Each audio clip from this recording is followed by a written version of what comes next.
Hola, saludos. Mi nombre es Eric Eduardo Rodríguez Ballesteros. Em, Tengo estudios superiores en filosofía, en lenguas clásicas. Ahora estoy estudiando un posgrado en historia. Hace algunos años, 7 aproximadamente, que participo de la educación en el nivel medio superior y superior en el sector privado de la ciudad de Morelia.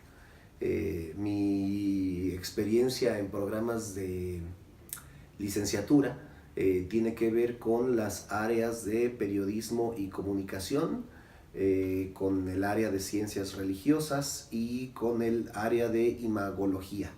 Mis líneas de investigación son filosofía mexicana del siglo XX y cristianismo. La comunicación pudiera comenzar a inscribirse en el antiquísimo problema filosófico que ya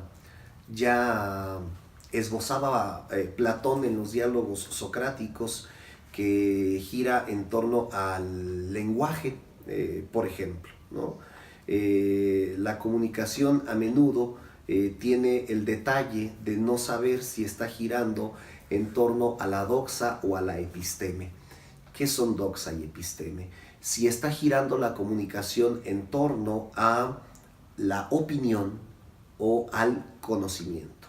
Entendida la opinión como esto que se puede decir de manera más o menos aventurera, y la episteme como el conocimiento riguroso, aquello que se manifiesta de una forma concreta y que no podría ser de otra manera, sino tal cual como debería de ser, de manera concreta, objetiva, circunscrita, delimitada.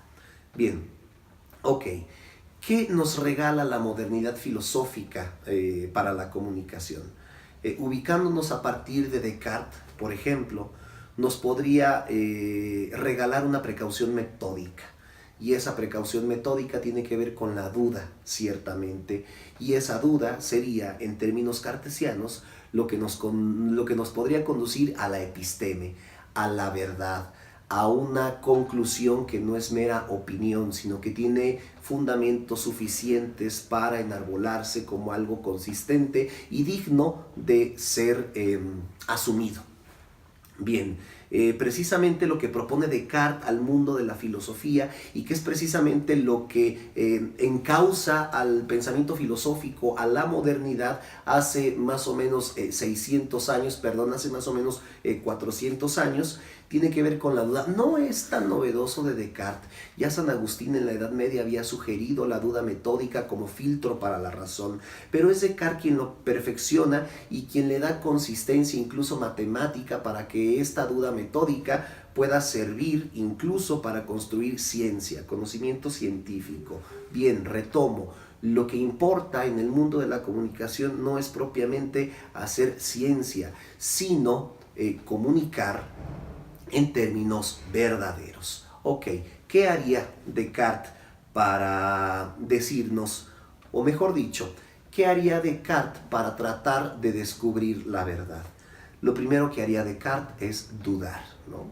He ahí el aporte el primer aporte de la filosofía moderna para la comunicación. No todo aquello que se dice puede ser creído. ¿Y cuál es el filtro para creer o para suscribir aquello que se dice, aquello que se comunica, aquello que se informa? El filtro es la duda, y es algo de lo más común y cotidiano. No es por nadie ignorado que, por ejemplo, hoy por hoy, en el contexto mexicano del siglo XXI, los medios de comunicación manipulan la información.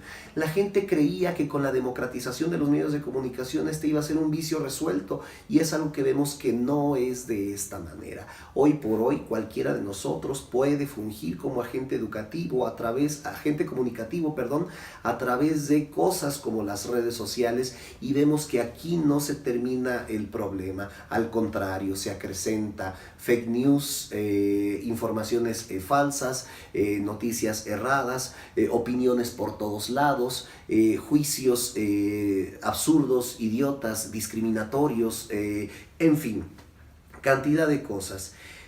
Entonces, ¿qué propone el pensamiento filosófico moderno ante cualquier evento comunicativo? Dudar.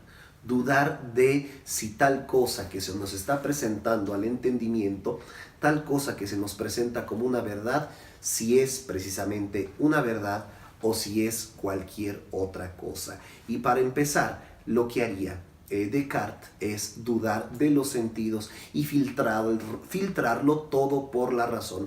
Es decir, lo que se presenta de inmediato no tiene por qué ser necesariamente lo verdadero, a pesar de que sea lo que estamos escuchando, viendo o leyendo, incluso con videos, ¿no? Podríamos nosotros tener una evidencia de cualquier tipo captada en imagen, como esta misma entrevista, y podría ser que lo que se dice en esta entrevista o en cualquier otra cosa que se nos presenta como un producto comunicativo, que no fuera cierto. Insisto, la recomendación de la filosofía moderna para la comunicación sería, en primer lugar, dudar de todo aquello cuanto vemos. Hay quizá otra precaución, y esa precaución puede ser la precaución ética, ¿no? La precaución ética que algunos años después en Alemania propone en filósofos de manera mucho más representativa, como Immanuel Kant, ¿no? Immanuel Kant se puede destacar por muchos elementos de su filosofía, y sin embargo ahora, para relacionar a la filosofía con la comunicación, me gustaría rescatar su propuesta en torno a al comportamiento, cómo nos conducimos, ¿no? Y decía, Kant tiene un axioma en el cual se resume su propuesta ético-filosófica. Este axioma es que se actúe de tal manera que uno pueda responder por todos los actos de la humanidad en esa actuación. O dicho de otro modo, que no se haga con los demás lo que no se quisiera hacer con nadie ni con uno mismo. O dicho de otro modo, que uno alcance a ver en el otro, en la otra persona, por supuesto, justo eso, a otra persona, no a un medio para conseguir nuestros fines. De tal modo que en el ámbito comunicativo, si queremos inmiscuir a la filosofía, a la ética moderna, la precaución sería siempre ver al otro como una persona y como una finalidad, no como un medio para conseguir lo que queremos. La precaución en este caso, muy concretamente aterrizada, es no usar a las personas, no usar a los demás, mucho menos vulnerar sus intimidades, vulnerar su personalidad, vulnerar sus áreas débiles. Eso sería, en un contexto ético, tremendamente ruin. La otra precaución que nos puede rescatar Kant para el contexto comunicativo es ser conscientes de que al momento de comunicar no se puede comunicar todo lo que se quiere comunicar. Kant nos plantea 3 preguntas que son el fundamento de la ética moderna al querer nosotros actuar o decidir sobre algún punto en particular. La primera pregunta que Kant nos propone es de identidad. ¿Quiénes somos? En el acto comunicativo, ¿qué rol estamos jugando? La segunda es, ¿qué deseamos? Y en el ámbito comunicativo, obviamente, es qué deseamos comunicar. Pero la tercera, y la más importante, en donde se decanta todo, ¿qué podemos hacer? ¿Cómo podemos comunicar? ¿Qué podemos comunicar? Y es ahí donde está nuestro campo de acción. Si no tenemos claro el alcance de nuestras posibilidades, siguiendo de manera vulgar, como lo decía en la introducción, siguiendo la propuesta ética de Kant, entonces podríamos estar haciendo absurdos y no realmente nada objetivo. porque estaríamos lucubrando con elementos que están fuera de nuestras posibilidades y de todas nuestras condiciones. Ahora, el otro elemento es no quedarnos con las cosas que se nos están dando. Esto nos lo enseña Hegel quizá, ¿no? Hegel con sus movimientos dialécticos, Hegel propone un conocimiento dinámico, propone un conocimiento espiritual, y no digo espiritual en términos religiosos, sino en los términos de lo que el mismo Hegel, otro pensador alemán, entiende precisamente por espíritu.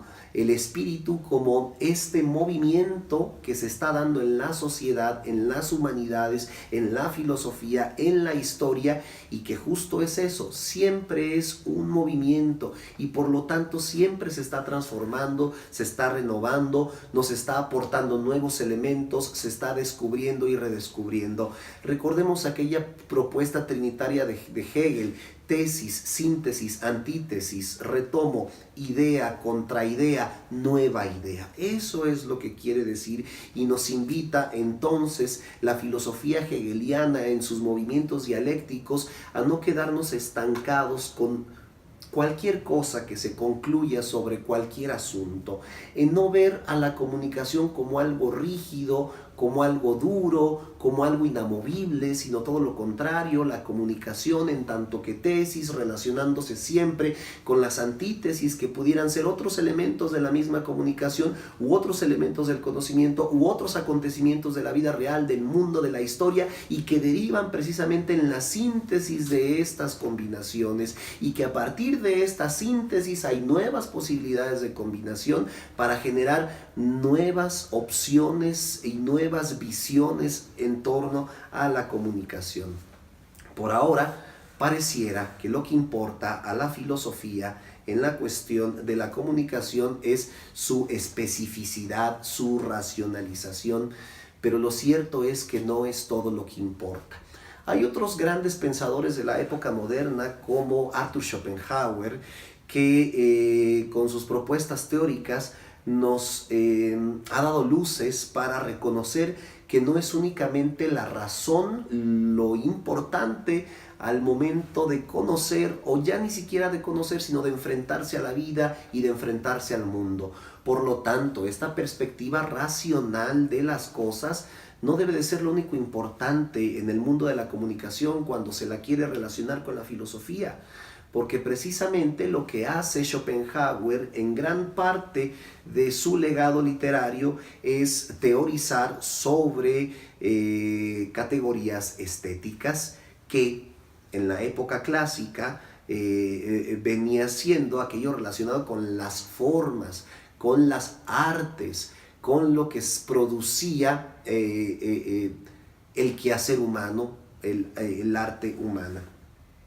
Sin embargo, Schopenhauer nos permite reconocer que la estética de las cosas, la cualidad de la belleza de las cosas, no está únicamente en la forma, no está únicamente en que algún elemento sea, retomando a Aristóteles, equilibrado, rítmico, etcétera, etcétera, y demás categorías que no puedo recuperar justo ahora, sino que también la sensibilidad humana es un factor que interviene al momento de que nos enfrentamos con el mundo. Luego entonces, la sensibilidad humana es también un factor que interviene cuando nos enfrentamos con la comunicación. La comunicación no puede ser un puro producto racional. Si es que la comunicación ha de tener un valor elevado en términos de pensamiento, es porque la comunicación ciertamente es racional, pero también es sensible.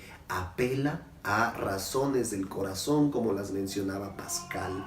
No es suficiente con que uno sea inteligente para comunicar, también hay que ser sensible. Ya más o menos nos lo venía dibujando desde Kant al pedirnos consideraciones con la otra persona, no mirarlo como un medio retomo, sino como una persona en sí. ¿Con qué filtros entonces, si a menudo la razón pareciera tan fría y tan objetiva? Pues con el filtro de la sensibilidad, del corazón, de la empatía. Quizá como Nietzsche sugerirá ya en el siglo XIX, transmutando valores.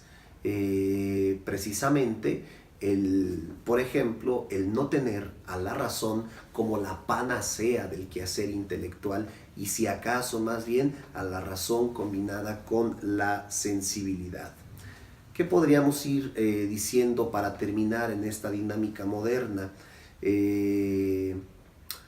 Pues quizá que no está nada acabado, por fortuna, y que estamos en un contexto de batalla, estamos en un contexto de lucha, estamos en un contexto en el cual siguen existiendo los monopolios comunicativos, pero también existe la disidencia. Y en esta disidencia quizá pudiéramos ponernos poéticos y recordar las propuestas de Marx, diciendo que existe una lucha de clases en la cual en algún momento los proletarios han de vencer a los burgueses para instaurar la igualdad. Quizá es un sueño, porque la vida y el mundo nos permite reconocer que ninguno de los relatos de la modernidad, aunque estemos partiendo de este contexto, nos puede ofrecer la plenitud, ¿no? Y el marxismo no es la excepción. Es complicado pensar que algún sistema de pensamiento particular nos va a llevar a la plenitud en tanto que seres humanos, pero quizás sí es oportuno poner acentos en esta batalla que se está librando entre quienes monopolizan la comunicación, entre quienes son disidentes de esa comunicación, y quizá también con otros muchos actores, como por ejemplo, y puedo mencionar de inmediato nada más a quienes justo estamos haciendo esto, comunicándonos, ¿no? Es una lucha que todavía no sabemos por dónde va, y que en términos marxistas pues ya no se concentra tampoco entre burgueses y proletarios, sino entre un montón de segmentos que se están poniendo e interponiendo en la realidad comunicativa y que nos llevan a diferentes maneras e interpretaciones de ver el mundo. Ahora, estas diferentes maneras pudieran conducirnos justo a lo que sí propone la posmodernidad, al reconocimiento de las pequeñas historias.